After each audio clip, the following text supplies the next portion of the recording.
Damaged Defenders by Sherza. Chapter 72. Bruce and Hulk.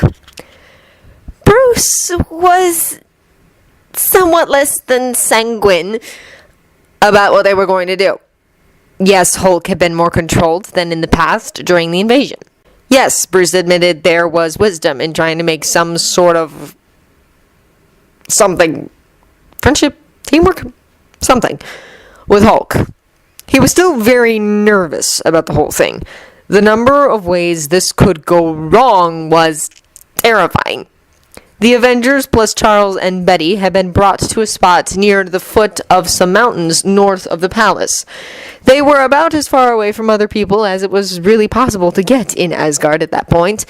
The lush green woods would, if worst came to worst, appeal to Hulk and draw him towards them, rather than towards the palace and the city around it. Bruce tried to put that out of his mind. Thinking about the surgery helped. It had gone extremely well. Frigga had been lying at all about Asgard's abilities when it came to medical stuff. Barnes was still unconscious, but according to Ayer, it was a healing sleep, not a sign of something wrong. Bruce wondered if maybe it was Barnes's body taking advantage of the situation to try to fix more of the mental damage. Certainly Barnes hadn't slept since they'd brought him to the tower, despite their best attempts to get him to do so without resorting to drugs. There'd be no way of knowing what they'd be dealing with until he woke up. The two skiffs they'd come in dropped everyone but Betty and Charles off, and then got the heck out of Dodge. Bruce had been very firm on that. Any sign of anything that could be a weapon was all but guaranteed to set Hulk off. Hulk had too much experience with flying things trying to hurt him to consider a flying anything as benign. Well, with a possible and notable exception of Tony in his armor, since apparently Hulk hadn't smashed Tony before he'd reverted to Bruce at the end of the invasion. Which might mean Hulk could learn that at least some flying things weren't dangerous to him.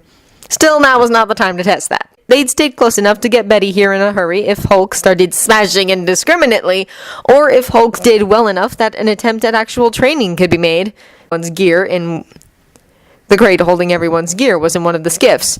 But Charles' telepathy was strong enough for him to read Hulk from a distance and communicate with the team as to the results, which would keep him safe if Hulk got out of control, since Charles was not as mobile as the members of the team, and no one, not even Charles, was willing to gamble on whether or not he could freeze Hulk in his tracks.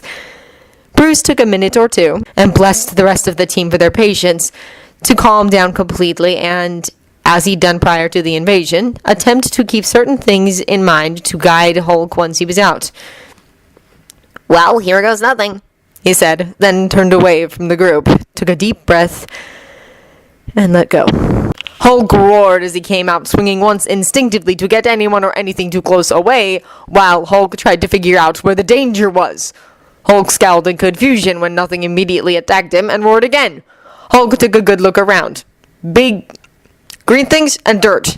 Not even any foreleg or flying punies, though Hulk thought maybe his roaring had scared them off. They knew Hulk was biggest. Then Hulk heard something behind him. Hulk swung around to look at whatever it was that was behind him. Punies. Lots of them, but not lots. Immediately Hulk roared and punched the ground hard enough to make the punies stumble and fall. He looked around for Ross with a growl while the punies picked themselves up. Ross always tried to hurt Hulk. Hulk hadn't managed to smash him yet, but he would. He would! But there was no Ross, and there weren't any stingies that Hulk could see. Not on the ground and not in the air. Hulk growled in confusion, but didn't attack the punies. As long as the punies didn't aim stingies at him, Hulk was willing to ignore them. Without stingies, punies weren't a threat to Hulk. One of the punies came forward. Hulk bellowed again, refocusing on the potential threat, but the puny didn't even twitch. They just started talking. It took a few moments, but after a good sniff, Hulk recognized Tony. Hulk liked Tony. Tony wasn't afraid of him. Tony liked Hulk, talked to Hulk like Betty did, helped Banner. Hulk grumbled but calmed down a little. Tony wasn't a threat, and Hulk didn't think he'd bring threats to him.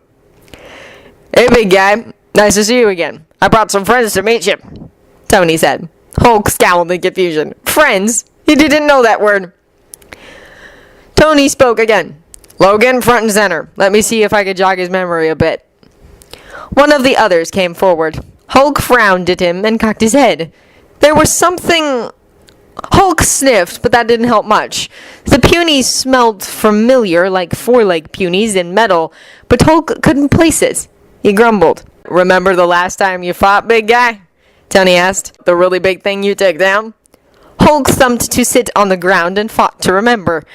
Remembering was hard, especially new things. After a minute, something came to him. Bad stink and sharp claws cutting metal that would only bend under Hulk's fists, and the four legs and metal smell, almost buried under lots of other smells. "Claws!" Hulk bellowed triumphant. Clawman made an amused noise, and Tony smiled really big at Hulk. "That's right, he helped you. Everyone else here was fighting the bad guys in that fight too."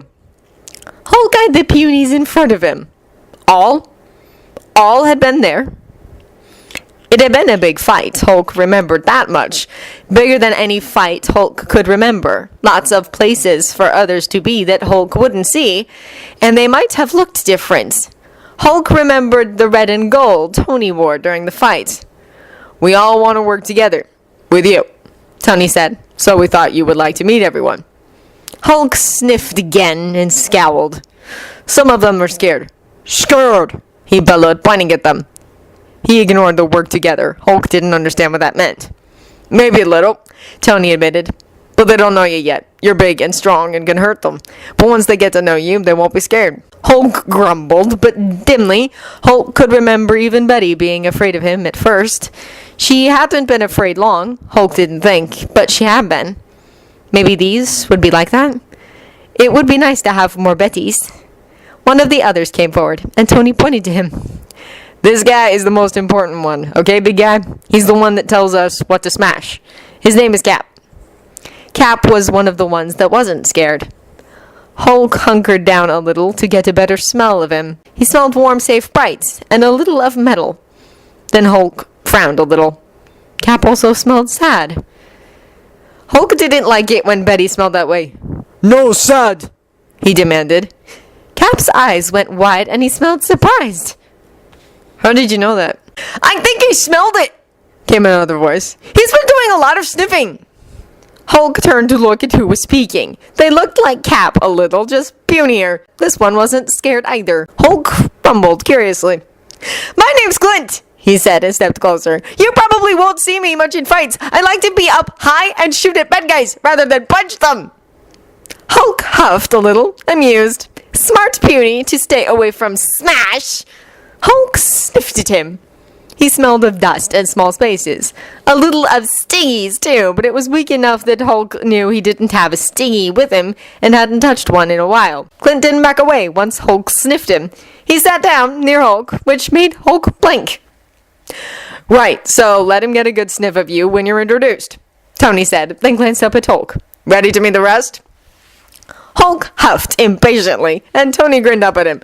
"Right, time's a-wasting. Nat, you're up next." Nat was one of the scared ones. She was also a really little puny. The littlest of the group, littler even than Betty. Hulk thought maybe Nat was a smart puny too, to be afraid of Hulk when he was so much bigger and stronger. She smelled a lot of things, like Betty did. Hulk didn't know what any of them were, but he recognized the smells. She also smelled of stingies, much stronger than Clint, but still weak enough that Hulk didn't think she had one with her. She also smelled just a little bit of skyfire, the storm stuff that Betty had explained. That made Hulk glare a little. He hated skyfire. It was too much like the big stingies. Tony told Hulk who the rest of them were, and everyone let Hulk get a good smell. And Tony was right. The scared smell started disappearing after a little bit before Hulk even met everyone. Hulk was thrilled. Buddies! Lots of buddies! Then Loki stepped up. Hulk got one sniff and couldn't help it. He backed up a step, growling anxiously. Loki smelled of snow and ice and cold, and Hulk remembered the one and only time he'd been around those smells entirely too well. It had been when even Banner tried to hurt Hulk. He also smelled very strange, not like any of the others at all. "Easy, big guy," Tony said. "Loki is not like us. Kind of like how you're not like us. That's all." Hulk eyed Tony, then eyed Loki, then eyed Tony again before grumbling reluctantly and coming closer again. Hulk blinked a little in surprise when Tony reached over and patted his arm. "You're doing great, big guy," Tony said. Hulk relaxed a little bit and refocused on Loki, sniffing curiously, trying to figure out why Loki smelled so very different from everyone else. When no answers presented themselves, Hulk huffed. "Why smell?" he asked. Loki blinked for a moment, then smiled a little. "I am not from Earth," he explained, "so I do not smell the same as things from there, like you and them." He waved a hand towards the other punies. Hulk huffed, not quite understanding the explanation in full, but getting the general gist of it, that Loki was from very far away, compared to everyone else. Then it was Thor's turn. Hulk got one whiff and bellowed, slamming a fist into the ground hard enough to make Tony and Thor stumble and Clint scramble away to avoid getting smashed. Thor smelled strongly of sky fire. Hulk did not like that one bit. "No, boom, smash!" Hulk bellowed more or less at the top of his lungs. Whoa, big guy. Calm down. Take it easy, Big Green," Tony said, talking fast. Hulk glowered at him, then gave Thor a death glare, then glowered at Tony. "Boom, flash! Hulk, no like!" "Not a fan of storms, huh?" Tony said, voice gentle. "Thor won't. He only makes the boom flash to smash. He doesn't want to smash you, or any of the rest of us, so he won't do that." "I will not hurt you, my friend," Thor said. "You have my word on that." Hulk grumbled, but again slowly calmed down, though he still kept a wary eye on Thor, even when the rest of the punies came back over. After a minute or two, Clint clambered up to Hulk's shoulder. Hulk stared at the puny in confusion. "Why climb, Hulk?" Hulk wanted to know. Clint grinned at him. "Remember me telling you I like to be up high? Well, you're taller than everyone else here." Hulk just blinked, thoroughly confused. Clint could climb the greens if he wanted high. Why did he choose Hulk? Betty and Tony touched, but not even they had done anything like this. "Silly puny," Hulk rumbled, but let Clint stay on his perch. "So, Hulk," Cap spoke up, "you remember that last fight, right?" Hulk nodded. "Big flying bad stinks. Hulk smash!" "Right, well, someday soon, more like that are going to show up and try to smash again. Lots more. We," he indicated the other punies and Hulk, "managed to smash the small group, but if we're going to smash the big group that's coming, we need to learn to work together. Like you and Logan did with the big stinky." Hulk bared his teeth and growled. Unlike the other growls, this one was full of malice and impending violence. "Stinkies come! Hulk, smash!" he proclaimed, punching the ground in emphasis, but not as hard as previously. Just hard enough for it to be felt, not hard enough to make anyone lose their footing or fall over. Then he focused on Cap. "How can help?" "That's what we want to find out," Cap said. "We know you're strong, and you can jump really far. Would you be willing to carry someone with you when you jump? Bring them to the smash?" Hulk eyed Clint again, then nodded. "Hulk can," he agreed. "That's great, Hulk. We'll help you learn about..." Cap shrugged. "Well, anything you want to know, really." "Banner no let," Hulk pointed out. "He promised he would, if you agreed," Tony said. "I know you two haven't had the best time up to now, but, well, things have changed. Banner knows you're smart now. Wants to give you a chance." Hulk stared at them for a moment, thoroughly startled. "Banner let?" he asked. "Yep," Tony said. "Banner let."